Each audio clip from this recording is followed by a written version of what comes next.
Assalamualaikum warahmatullahi wabarakatuh. Alhamdulillahirrabbilalamin. Kali ini kita kembali lagi belajar mengenai hadis tarbawi. Materi yang akan kita bahas kali ini masih sama dengan materi minggu lalu, yaitu tentang nasihat yang baik dari Rasulullah SAW. Oke, langsung saja kita masuk ke pembahasannya. Bismillahirrahmanirrahim. Hadis yang pertama dari Abu Musa al-Ash'ari. An Abi Musa al-Ash'ari qala Rasulullah sallallahu alaihi wasallam mathalul mu'min alladhi yaqra'ul qur'ana kamathalil utrujah rihuha tayyibun wa ta'muha tayyibun wa mathalul mu'min alladhi la yaqra'ul qur'ana kamathalit tamrah la rihalaha wa ta'muha hulwun wa mathalul munafiqil ladzi yaqra'ul qur'ana mathalul raihanah rihuha tayyibun wa ta'muha murrun wa mathalul munafiqil ladzi la yaqra'ul qur'ana kamathalil hanzalah laisa laha rihun wa ta'muha murrun.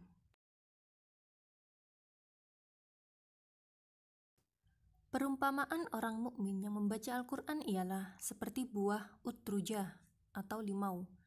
Baunya harum dan rasanya lezat. Perumpamaan orang mukmin yang tidak membaca Al-Qur'an adalah seperti tamr atau kurma. Dia tidak berbau, sedang rasanya manis. Perumpamaan orang munafik yang membaca Al-Qur'an seperti pohon kemangi. Baunya enak, sedang rasanya pahit. Dan orang munafik yang tidak membaca Al-Qur'an seperti labu pahit. Dia tidak berbau, sedang rasanya pun pahit. Hadis ini diriwayatkan oleh Imam Sab'ah, yaitu Imam Bukhari, Muslim, Abu Dawud, Tirmizi, An-Nasai, Ibnu Majah, dan Imam Ahmad. Di sini saya akan sedikit menjelaskan tentang 4 tanaman yang dijadikan oleh Nabi sebagai perumpamaan orang yang membaca Al-Qur'an. Yang pertama yaitu buah utrujah. Buah utrujah ini di berbagai negara memiliki penamaan yang beragam. Di Timur Tengah umumnya memang dikenal dengan nama utrujah. Walaupun buah ini memiliki nama yang berbeda-beda di tiap negara, utrujah ini merupakan kata-kata yang berasal dari logat yang fusha atau baku. Buah ini bisa juga disebut dengan mutk atau di Syam ia disebut kubad. Di Mesir atau di Irak sama disebutnya utrujah.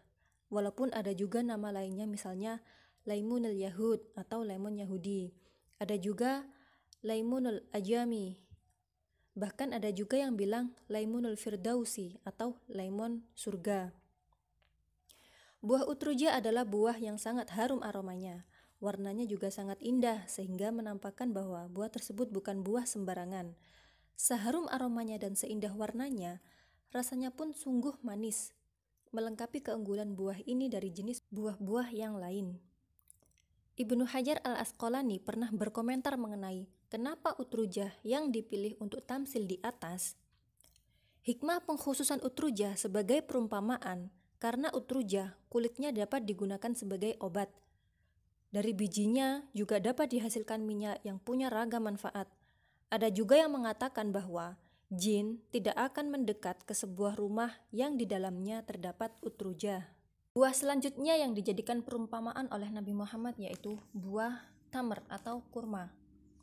Kita semua pasti tahu yang namanya buah kurma itu dia tidak memiliki bau sama sekali, tetapi rasanya sungguh manis. Ini merupakan perumpamaan bagi seorang mukmin, tetapi dia tidak membaca Al-Qur'an. Tanaman selanjutnya yaitu raihanah. Raihanah ini merupakan tanaman yang mempunyai bau yang sangat harum, tetapi rasanya pahit. Tanaman ini oleh Nabi dijadikan perumpamaan bagi seorang munafik yang membaca Al-Qur'an. Tanaman selanjutnya yaitu buah hanzalah. Bentuknya seperti buah semangka, hanya saja ukurannya lebih kecil, seukuran buah jeruk atau tomat. Kalau dibelah terlihat warna isi dalamnya berwarna putih. Perumpamaan ini sangat tepat. Buah hanzalah mirip seperti buah semangka. Begitu pula dengan orang munafik. Penampakan luarnya mirip seperti orang mukmin, tapi isi dalamnya berbeda, sungguh tidak berbau, pahit lagi rasanya. Hanzalah biasa disebut juga bitter apple, adalah tanaman padang pasir asli dari cekungan Mediterania dan Asia, terutama Turki. Buah yang sejenis dengan semangka, mirip namun ukurannya lebih kecil, teksturnya keras, dan daging buahnya pahit. Buah hanzalah ini merupakan perumpamaan bagi seorang munafik yang tidak membaca Al-Quran. Hadis yang kedua, Haddatsana Khallad bin Yahya qala Haddatsana Sufyan an Abi Burdah bin Abdullah bin Abi Burdah an jaddihi an Abi Musa al-Asy'ari anin Nabi sallallahu alaihi wasallam qala Al-mu'minu lil mu'mini kal bunyan yashuddu ba'duhu ba'dan wa syabbaka aswabi'ahu. Wa kana an-nabiy sallallahu alaihi wasallam jalisan idh ja'a rajulun yas'alu aw talibu hajatin aqbala alaina biwajhihi faqala ishfa'u tu'jaru wa yaqdi Allahu ala lisani nabiyhi ma syaa. Rawahul Bukhari wa Muslim wan Nasa'i. Dari Abu Musa al-Asy'ari radhiyallahu anhu dari Nabi Muhammad sallallahu alaihi wasallam bersabda, orang mukmin itu bagi mukmin lainnya seperti bangunan, sebagiannya menguatkan sebagian yang lain. Kemudian Nabi Muhammad menggabungkan jari-jari tangannya. Ketika itu Nabi Muhammad duduk, tiba-tiba datang seorang lelaki meminta bantuan. Nabi hadapkan wajahnya kepada kami dan bersabda, tolonglah dia, maka kamu akan mendapatkan pahala. Dan Allah menetapkan lewat lisan nabinya apa yang dikehendaki. Hadis riwayat Imam Bukhari, Imam Muslim, dan Imam Nasa'i. Jadi, kita sebagai umat muslim itu harus saling tolong-menolong. Bahkan Islam mengibaratkan persaudaraan dan pertalian sesama muslim itu seperti satu bangunan, di mana struktur dan unsur bangunan itu saling membutuhkan dan melengkapi, sehingga menjadi sebuah bangunan yang kokoh, kuat, dan bermanfaat lebih. Dalam Al-Quran, surat Al-Hujurat ayat 10 disebutkan, Bismillahirrahmanirrahim, Innamal mu'minuna ikhwatun, fa'aslihu baina akhawaikum. Orang-orang beriman itu sesungguhnya bersaudara, sebab itu damaikanlah atau perbaikilah hubungan antara kedua saudaramu itu. Manusia pada hakikatnya adalah makhluk sosial, saling membutuhkan untuk memenuhi keperluannya dan meningkatkan taraf hidupnya. Fitrah inilah yang ditegaskan oleh Islam. Islam memerintahkan untuk saling tolong-menolong dalam kebaikan dan manfaat. Bismillahirrahmanirrahim.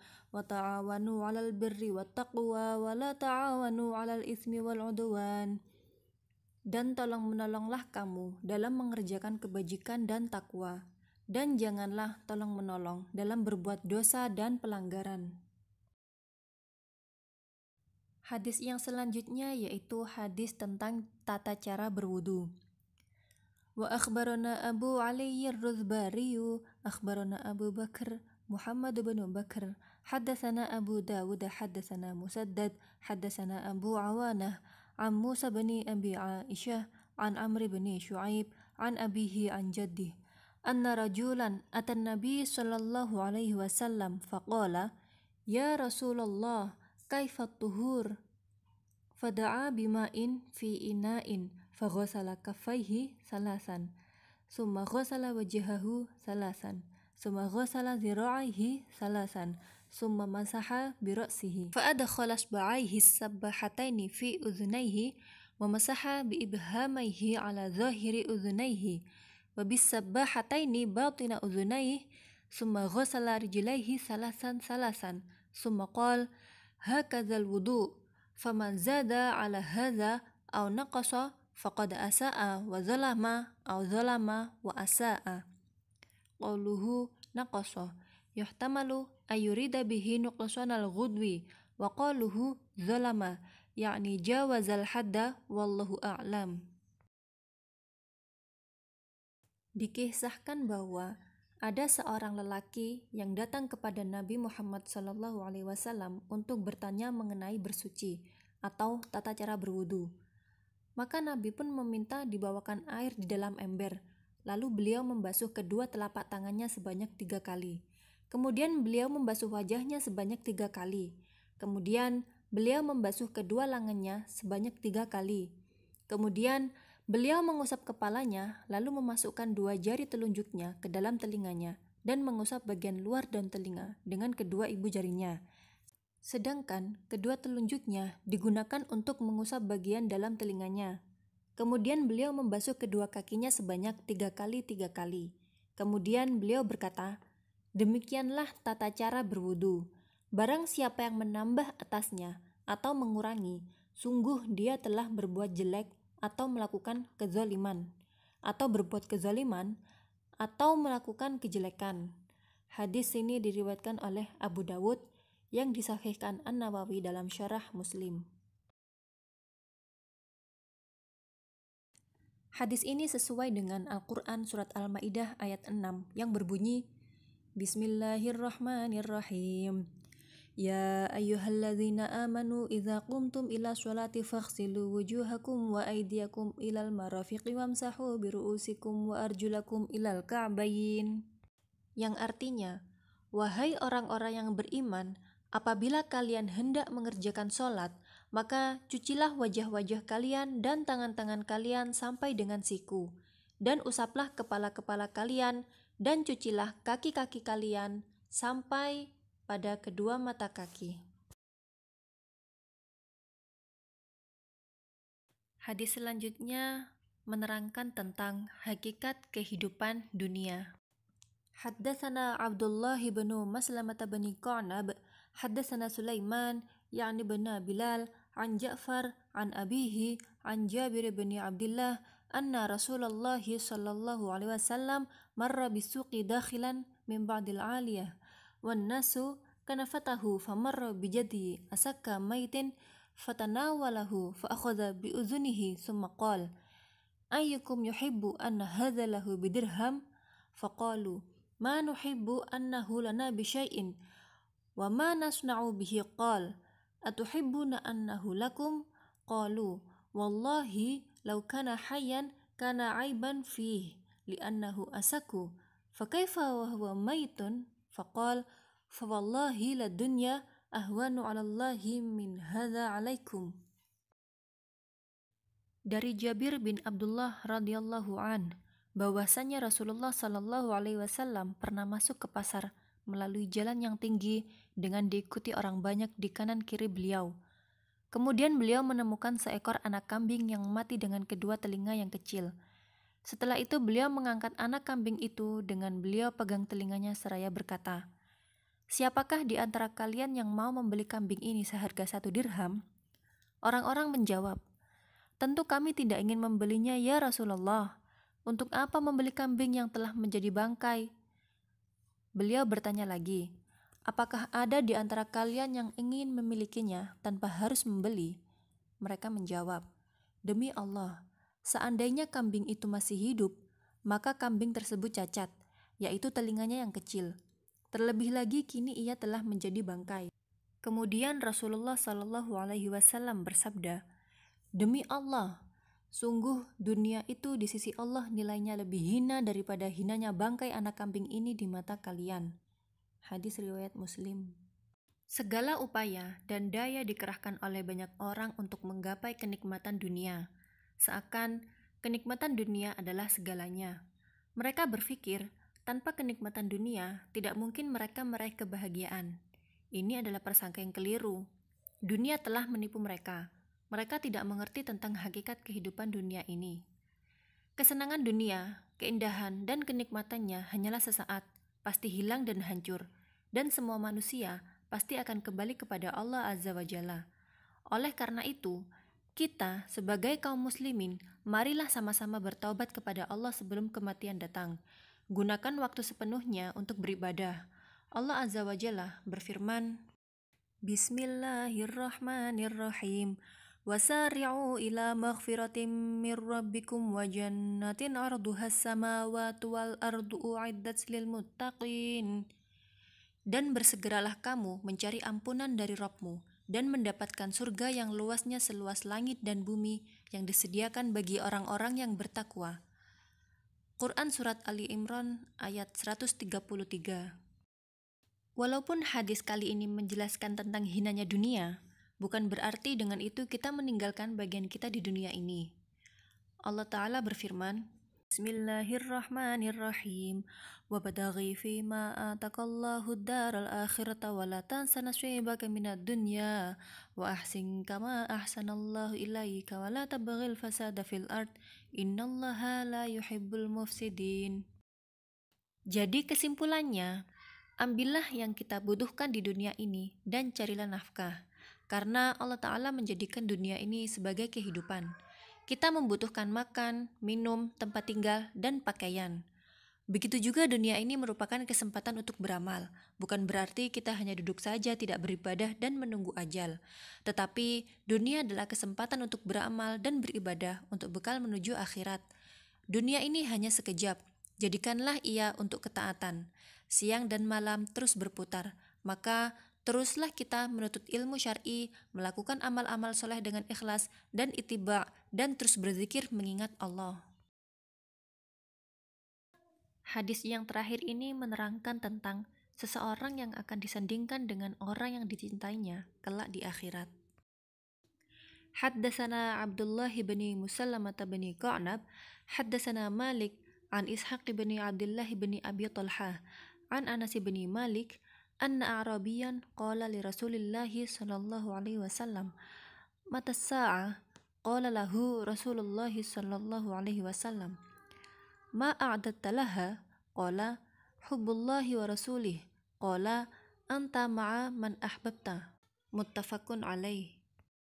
Seorang Arab Badui bertanya kepada Rasulullah sallallahu alaihi wasallam, kapankah kiamat itu tiba? Rasulullah bersabda, apa yang telah kamu persiapkan untuk menghadapinya? Lelaki itu menjawab, cinta Allah dan Rasulnya. Rasulullah sallallahu alaihi wasallam bersabda, kamu akan bersama orang yang kamu cintai. Maksud dari pertanyaan Nabi ini adalah, amal soleh apakah yang telah engkau persiapkan untuk engkau raih balasannya jika hari kiamat tiba? Anta ma'a man ahbabta. Engkau bersama dengan orang yang engkau cintai. Ibnu Hajar rahimahullah mengatakan dalam kitab Al-Fatah, maksudnya, dia akan dikumpulkan bersama mereka yaitu orang yang dia cintai itu, sehingga dia menjadi bagian dari kelompok orang-orang yang dicintainya itu. Sahabat Anas yang mendengar jawaban Nabi langsung bergembira dan berucap, kami tidak pernah merasakan kebahagiaan dengan sesuatu sebagaimana kebahagiaan kami dengan sebab mendengar sabda Rasulullah sallallahu alaihi wasallam, engkau akan bersama dengan orang yang engkau cintai.